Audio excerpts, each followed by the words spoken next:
அரசியலில் வெற்றி பெற இப்போ இந்த காலகட்டத்துக்கு அரசியல் சம்மந்தப்பட்டது ரொம்ப முக்கியம்.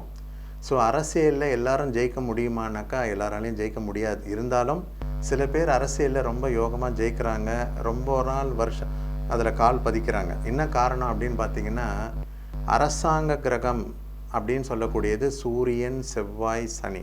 சனி வந்து பார்த்திங்கன்னா பப்ளிக் ரிலேஷன், ஜனங்களுடைய தொடர்பு. ஸோ சனி கிரகம் பலமாக இருந்தால் தான் நம்ம பேசுகிறது வந்து ஜனங்களுக்கு போய் சேர்க்க முடியும். சூரியனும் செவ்வாயும் வலுவில்லாமல் இருந்தாங்கன்னா அரசியலில் நம்ம ஒரு கவுன்சிலராக கூட வர முடியாது.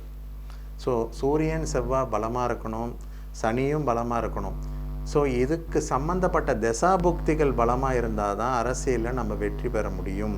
ஸோ அரசியலில் ஜெயிக்கணும்னா எந்த லக்னமாக இருந்தாலும் பரவாயில்ல, சூரியனும் செவ்வாயும் சனியும் பலமாக இருக்கணும்.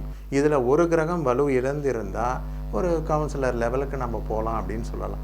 ஒரு நல்ல ஒரு அமைச்சர் பதவியில், ஒரு பெரிய பதவியில் நம்ம வரணும்னா சூரியன் ராஜ கிரகம், அரசாங்க கிரகம் பலமாக இருக்கணும், கமாண்டிங் பவர் நல்லா இருக்கணும். செவ்வாய் வந்து சேனாதிபதி, பட சேனாதிபதி.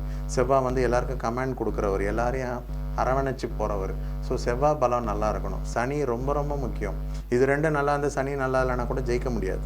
சனி வந்து நம்ம சொல்கிற விஷயங்கள் போய் ஜனங்களுக்கு சேரணும். அதனால தான் சனியை வந்து அரசியலில் பப்ளிக் ரிலேஷன்ஷிப் அப்படின்னு சொல்லுவாங்க. ஸோ சூரியன், சனி, செவ்வாய் ஒருத்தருடைய ஜாதகத்தில் எந்த லக்னமாக இருந்தாலும் பலமாக இருந்து சுபகிரக பார்வையாக இருந்தால் நிச்சயமாக முதலமைச்சராக கூட வரதுக்கு வாய்ப்பு இருக்குது.